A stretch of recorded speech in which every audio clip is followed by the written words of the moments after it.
नमस्कार। आज हम पढ़ने जा रहे हैं चतुर्थ पाठ कल्पतरु। कल्पतरु का पार्ट 2। मतलब हमने पिछले अध्याय में हमने पढ़ा था, कल्पतरु का पूरा अनुवाद पढ़ा था। आज हम उसके प्रश्नोत्तर का अध्ययन करेंगे। चलिए प्रश्नोत्तर का अध्ययन करते हैं। प्रश्न 1 है, अधोलिखितानां प्रश्नानाम् उत्तराणि संस्कृत भाषाया लिखत। पहला क्वेश्चन है, कंचनपुरम नाम नगरम कुत्र विभाति स्म। कंचनपुर नाम का नगर कहाँ है? कंचनपुर नाम नगरम हिमालयस्य शिखर उपरि विभाति स्म। कंचनपुर नाम का नगर हिमालय की चोटी के ऊपर स्थित है। सेकंड क्वेश्चन है, जिमुत केतु किम विचार्य जिमुत वाहनम यो राज्याभिषिक्तवान। जिमुत केतु ने क्या विचार कर जिमुत वाहन को युवराज पद पर युवराज घोषित कर दिया। तो आंसर है, जिमुत केतु जिमुत वाहनस्य गुणे प्रसन्ना स्वसचिवश्च प्रेरिता जिमुत केतु जिमुत वाहनस्य युवराजे अभिषिक्तवान।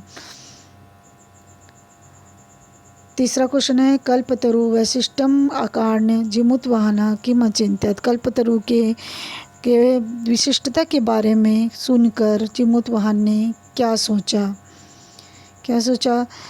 कल्पतरु वैशिष्ट्यम आकर्ण्य जिमुत वाहनम अचिंत्य ईदृशम अमरपादपम प्राप्यामि अस्माकं पूर्वे पुरुषे तादृशं फलं किमपि न आसीदितं किंतु केवलं कश्चित् देवकृपणे कश्चित् अपि अर्थातिथा।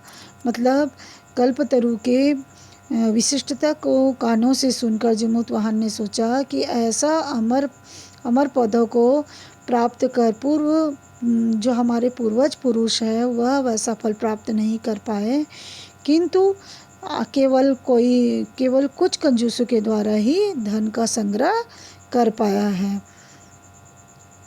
क्वेश्चन नंबर 4 है, पाठानुसारम संसारे अस्मिन् किम किम नश्वरम किंच अनश्वरम। मतलब पाठ के अनुसार संसार में क्या क्या नश्वर है और क्या अनश्वर है। पाठानुसारम अस्मिन् संसारे विचिवत सर्वधनम नश्वरम एक परोपकार एवं अनश्वरम। पाठ के अनुसार इस संसार में धन अनश्वर है। जो धन जो है वह विचिवत लहरों के समान नश्वर है और परोपकार जो धन है वह अनश्वर है। जिमुत वाहनस्य यशः सर्वत्र कथम प्रथितम्। जिमुत वाहन का यश सभी तरफ कैसे फैला? तो परोपकार भावनाया सर्वजीवन अनुकंपया च जिमुत वाहनस्य यशः सर्वत्र प्रथितम्। परोपकार की भावना से और सभी प्राणियों को दया करने की भावना से जिमुत वाहन का यश फैल गया। सेकंड क्वेश्चन है, अधोलिखित वाक्यसु स्थूल पदानि कस्मै प्रयुक्तानि। कस्मै जो दिया हुआ है वह चतुर्थी विभक्ति है, तो हमारा ये क्वेश्चन का आंसर भी सभी आंसर चतुर्थी विभक्ति में होगा। तो पहला क्वेश्चन है, तस्य सानो उपरि विभाति कंचनपुरम नाम नगरम। उसकी शिखर के ऊपर सुंदर कंचनपुर नाम का नगर था। तो किसके शिखर के ऊपर, किसके तस्य को किसकी जगह में प्रयोग किया गया है? हिमालय के जगह में, है ना। तो हिमालय का चतुर्थी विभक्ति लगाएंगे तो हिमालय पर्वताय हो जाएगा। हिमालय पर्वत का हिमालय पर्वताय हो जाएगा।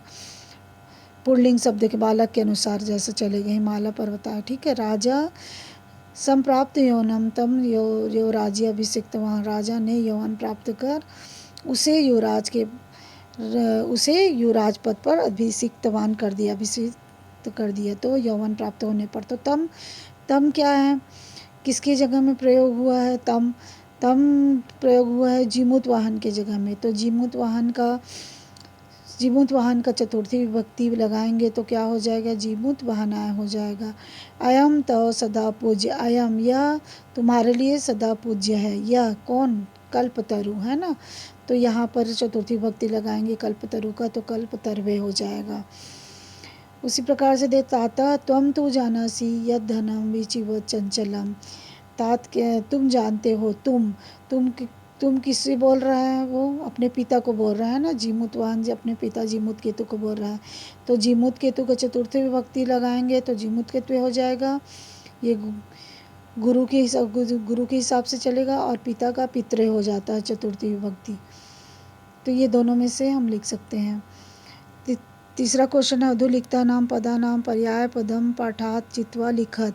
तो पर्याय पद पाठ से ढूंढकर हमको लिखना है। तो पाठ से पर्वत, पर्वत का पाठ में आया है नगह। इंद्र का आया है सक्र, सक्र मतलब भी इंद्र होता है। इच्छितम का आया है अभिष्टम। धरित्रीम का आया है पृथ्वी। वाणी का वाक। भूपति का राजा। धनम का वसुनी। समीपम का अंतिकम। कल्याणम का हितम। वृक्ष का तरु। प्रश्न नंबर 4 है क स्तंभे विशेषाणि च ख स्तंभे च विशेष्याणि दत्तानि तानि समुचितम योजय। तो क और ख के संबंध में विशेषण और विशेष पद जोड़ना है। तो विशेषण और विशेष एक साथ लिखा हुआ रहता है। जैसे अब इसको जोड़ेंगे तो कुल क्रमागत क्या था, कुल परंपरा से क्या हो रहा था, कल्पतरु जो है वो कुल परंपरा से मिला हुआ था, है ना। दानवीर कौन था, दानवीर जीमूत वाहन दानवीर था। हितैषी कौन था, हितैषी मंत्रीगण हितैषी थे। वीची व चंचलम क्या है, धन जो है वह लहरों के समान चंचल है। और अनस्वर क्या है, परोपकार, परोपकार है अनस्वर। 5वें नंबर का क्वेश्चन है स्वस्ति तुभ्यं स्वस्ति शब्दस्य योगी चतुर्थी विभक्ति भवति इत्यनेन अत्र चतुर्थी विभक्ति प्रयुक्ता एवमेव कोष्टक गतेषु पदेषु चतुर्थी विभक्ति प्रयुज्य रिक्त स्थानानि पूरयेत्। तो रिक्त स्थानों चतुर्थी विभक्ति का प्रयोग करके हमको रिक्त स्थानों को पूरा करना है। जैसे स्वस्ति, पहला क्वेश्चन है स्वस्ति डेस राजा, राजा ब्रैकेट में दिया हुआ है तो राजा का चतुर्थी विभक्ति लगाएंगे तो वो हो जाएगा राजभ्य, चतुर्थी बहुवचन लगा है। स्वस्ति, स्वस्ति प्रजा, प्रजा का बहुवचन लगा, प्रजा का चतुर्थी विभक्ति लगाएंगे तो प्रजाभ्य हो जाएगा। स्वस्ति छात्र दिया हुआ है, छात्र का चतुर्थी विभक्ति लगाएंगे तो छात्रभ्य हो जाएगा। स्वस्ति सर्वजन का चतुर्थी विभक्ति लगाएंगे तो सर्वजनेभ्य हो जाएगा। अब क्वेश्चन नंबर है कोष्टक गतेषु पदेषु षष्ठी विभक्ति प्रयुज्य रिक्त स्थानानि पूर्या। षष्ठी विभक्ति का प्रयोग करके हमको रिक्त स्थानों को भरना है। तस्य डेस उद्याने कल्पतरु आसीत्, गृह दिया है तो गृह का चतुर्थी विभक्ति होता है गृहस्य। और सह डेस अंतिकम, षष्ठी विभक्ति अंतिकम अगच्छत, अगच्छत पितृ का षष्ठी विभक्ति होता है पितुः। डेस सर्वत्र यशः प्रतितम, जीमूत वाहन दिया हुआ है, जीमूत वाहन का षष्ठी विभक्ति होता है जीमूत वाहनस्य। अयम डेस तरु किम, किम का षष्ठी विभक्ति होता है कस्य, पुल्लिंग शब्द में कस्य होता है किम का। अब ये क्वेश्चन नंबर 6 है स्थूल पदा अनिधिकृत्य प्रश्न निर्माण कुरुत।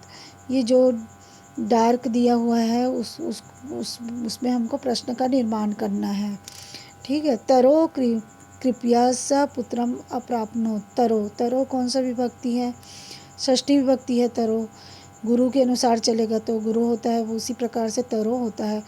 तो यह षष्ठी विभक्ति है तो यहाँ पर इसका कस्य का प्रयोग होगा, कस्य आएगा षष्ठी विभक्ति। किम में षष्ठी विभक्ति कस्य होता है पुल्लिंग शब्द किम में, तो यहाँ पर कस्य आएगा और यहाँ पर प्रश्न निर्माण का चिन्ह लगा देंगे। स कल्पतर्वे न्याय वेदियत, कल्पतर्वे, कल्पतर्वे चतुर्थी विभक्ति है तो यहाँ पर आ जाएगा कस्मै। धन वृष्टया, धन वृष्टया को अपि दरिद्र न तिष्ठत, धन वृष्टया ये तृतीय विभक्ति है तो यहाँ पर आएगा कया को अपि दरिद्र न तिष्ठत, कया आ जाएगा। कल्पतरु पृथ्वीयाम धनानि अवर्षत, पृथ्वीयाम स्थान है तो यहाँ पर आ जाएगा कुत्र। जीवन अनुकंपया, जीवन अनुकंपया जीमूत वाहनस्य यशः प्रासरत, तो जीवन अनुकंपया ये भी तृतीय विभक्ति है तो यहाँ पर आ जाएगा कया।